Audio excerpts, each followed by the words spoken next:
नमस्कार। आकाशवाणी जयपुर अजमेर से प्रस्तुत हैं प्रादेशिक समाचार।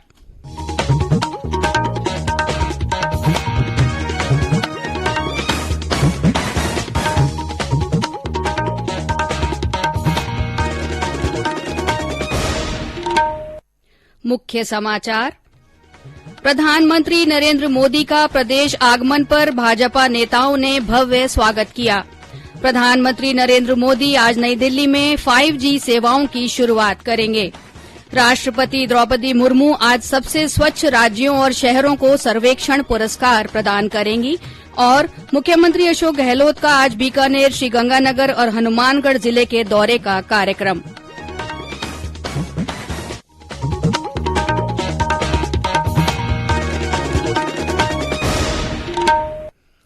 समाचारों के साथ मैं अल्पना राठौड़ और अब समाचार विस्तार से। प्रधानमंत्री नरेंद्र मोदी कल रात सिरोही जिले के आबू रोड पहुंचे। गुजरात के अंबाजी से सड़क मार्ग से आबू रोड के मानपुर हवाई अड्डे पर पहुंचने पर श्री मोदी का भव्य स्वागत किया गया। स्वागत कार्यक्रम में भारतीय जनता पार्टी के जोधपुर संभाग के सभी सांसद, विधायक और कार्यकर्ता मौजूद रहे। प्रधानमंत्री ने रात 10 बजे का समय होने के कारण लाउड स्पीकर पर सभा को संबोधित नहीं किया। उन्होंने जनसभा में आए कार्यकर्ता और आम नागरिकों का आभार जताया। उन्होंने कहा कि रात के 10 बज चुके हैं और अब नियम अनुसार माइक का उपयोग नहीं किया जा सकता। श्री मोदी ने कहा कि मेरी आत्मा कहती है कि मुझे नियम कानून का पालन करना चाहिए। गुजरात के अंबाजी से आबू रोड पहुंचने पर प्रधानमंत्री का जगह जगह लोगों ने स्वागत किया। प्रधानमंत्री के आगमन से पहले सभा को भाजपा प्रदेश अध्यक्ष सतीश पूनिया और केंद्रीय जल शक्ति मंत्री गजेंद्र सिंह शेखावत ने संबोधित किया। मंच पर नेता प्रतिपक्ष गुलाब चंद कटारिया, पूर्व मुख्यमंत्री वसुंधरा राजे, केंद्रीय मंत्री कैलाश चौधरी, उपनेता प्रतिपक्ष राजेंद्र सिंह राठौड़, पाली सांसद पीपी चौधरी और जालौर सिरोही सांसद देवजी पटेल मौजूद रहे। प्रधानमंत्री नरेंद्र मोदी आज नई दिल्ली में 5G सेवाओं की शुरुआत करेंगे। यह तकनीक बिना विलंब के अत्यधिक डेटा दर और उच्च विश्वसनीय संचार प्रदान करेगी। 5G तकनीक ऊर्जा, स्पेक्ट्रम और नेटवर्क की दक्षता में भी वृद्धि करेगी। संचार और सूचना प्रौद्योगिकी मंत्री अश्विनी वैष्णव ने कहा है कि सरकार का लक्ष्य 2 वर्षों में पूरे देश में 5G सेवाओं की सुविधाएं उपलब्ध कराना है। इसके लिए करीब 3 लाख करोड़ रुपए का निवेश किया जाएगा। प्रधानमंत्री नरेंद्र मोदी प्रधानमंत्री भारतीय मोबाइल कांग्रेस IMC के 6ठे संस्करण का भी उद्घाटन करेंगे।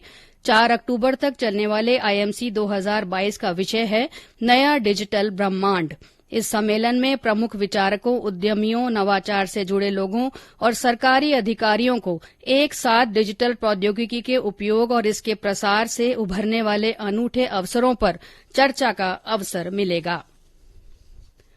राष्ट्रपति द्रौपदी मुर्मू आज नई दिल्ली में आजादी एट 75 स्वच्छ सर्वेक्षण 2022 के तहत सबसे स्वच्छ राज्यों और शहरों को पुरस्कार प्रदान करेंगी।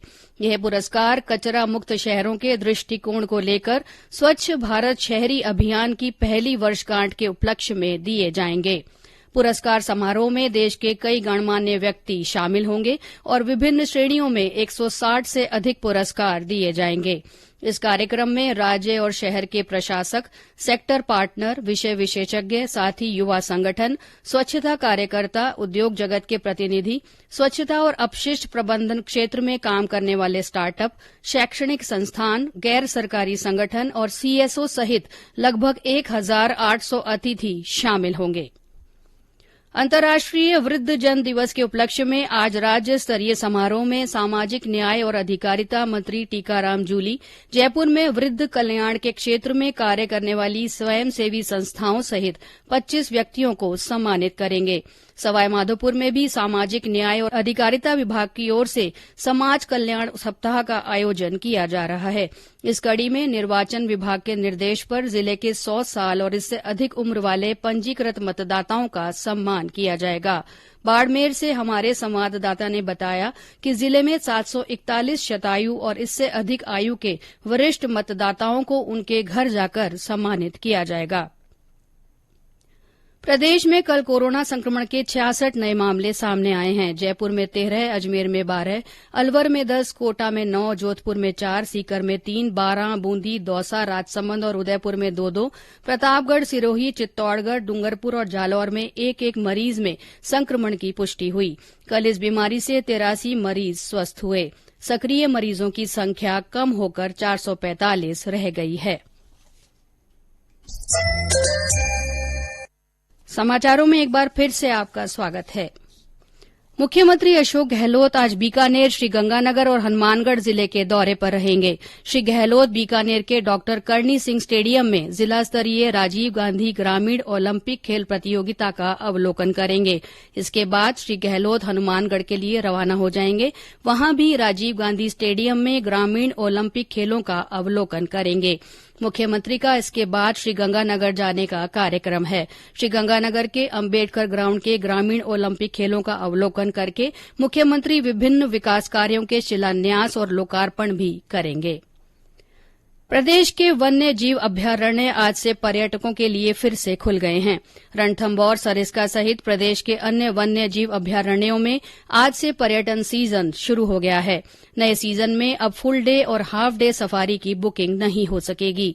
वन विभाग की ओर से सफारी के लिए सभी ट्रैक्स का परीक्षण किया जा चुका है। वन विभाग के प्रमुख शासन सचिव शिखर अग्रवाल ने बताया कि अब पहले से बुकिंग करने पर विभिन्न सफारी के लिए ज्यादा जिप्सी उपलब्ध हो सकेंगी।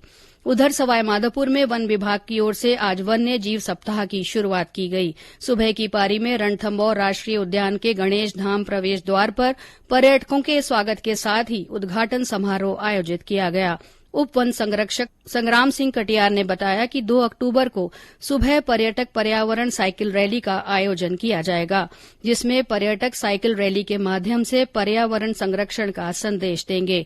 उन्होंने बताया पर्यावरण सप्ताह के दौरान रणथंभौर राष्ट्रीय उद्यान के सीमावर्ती गांव के सरकारी विद्यालय के विद्यार्थियों को राष्ट्रीय उद्यान का निःशुल्क भ्रमण भी करवाया जाएगा।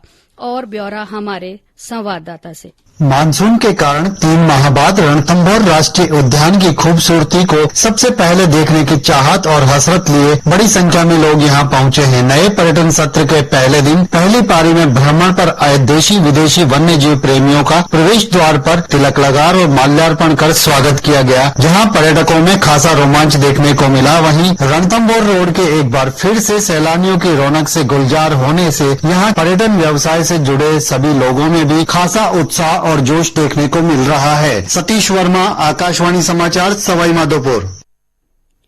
शिक्षा विभाग ने एक आदेश जारी कर प्रदेश भर में सरकारी और निजी विद्यालयों के समय परिवर्तन को 15 अक्टूबर तक स्थगित कर दिया है। आमतौर पर 1 अक्टूबर से विद्यालयों का समय बदल जाता है, लेकिन इस बार ऐसा नहीं होगा। गौरतलब है कि वर्तमान में गर्मी के दौर में एक पारी के स्कूल का समय 7:30 बजे से 1 बजे तक का है। अब 15 अक्टूबर तक यही समय रहेगा। सर्दी के दौर में स्कूल का समय 10 बजे से 4 बजे तक हो जाता है। शारदीय नवरात्रा के छठे दिन आज मां दुर्गा के कात्यायनी स्वरूप की पूजा अर्चना की जा रही है। जोधपुर में मेहरानगढ़ दुर्ग में मां चामुंडा मंदिर में पूजा अर्चना और अनुष्ठान के विशेष कार्यक्रम आयोजित किए जा रहे हैं। पुलिस प्रशासन ने सुरक्षा के पूरे बंदोबस्त किए हैं। मेहरानगढ़ पर स्थित इस मंदिर की स्थापना 1459 में राव जोधा ने की थी। और अंत में मुख्य समाचार एक बार फिर। प्रधानमंत्री नरेंद्र मोदी का प्रदेश आगमन पर भाजपा नेताओं ने भव्य स्वागत किया। प्रधानमंत्री नरेंद्र मोदी आज नई दिल्ली में 5G सेवाओं की शुरूआत करेंगे। राष्ट्रपति द्रौपदी मुर्मू आज सबसे स्वच्छ राज्यों और शहरों को सर्वेक्षण पुरस्कार प्रदान करेंगी। और मुख्यमंत्री अशोक गहलोत का आज बीकानेर, श्रीगंगानगर, हनुमानगढ़ जिले के दौरे का कार्यक्रम है। इसी के साथ प्रादेशिक समाचार बुलेटिन समाप्त हुआ। नमस्कार।